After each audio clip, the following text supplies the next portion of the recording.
Oh, yes. Yeah, no doubt. Dr. John Sanders didn't take a second to hesitate when I asked him if he would take the new coronavirus vaccination. The chief of infectious disease at Wake Forest Baptist Health can't wait until the shots from Moderna and Pfizer are approved. The more vaccines we have that work, the better in terms of providing coverage across the nation and across the world. Time is running out. I cannot stress enough the fact that the numbers are going up. The metrics are moving in the wrong direction right now. Guilford County Health Director Dr. Yulia Van says these vaccines could not have come at a better time. Across the triad, all eyes are turned to the FDA and the federal government, waiting for the go-ahead. We'll start to see in the hundreds of thousands to millions of doses getting out across the nation in the next month or so. Then the state health departments will roll them out to each local department.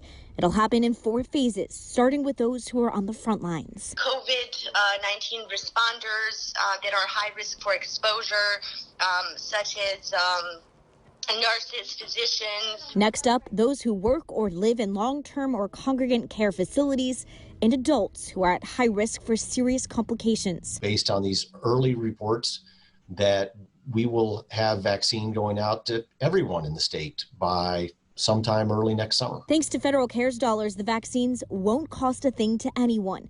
There will be some challenges, though. The medicine needs to be kept at a certain temperature. The big problem with that will be getting it out to rural areas and harder to reach areas that may not have that ultra low freezer capacity. Both doctors are certain it's worth all the effort to get people protected. FDA and our federal partners will not put a vaccine on the market if it's not safe. There's a long track record of this approach being safe, and there is a spectacular result in terms of efficacy here.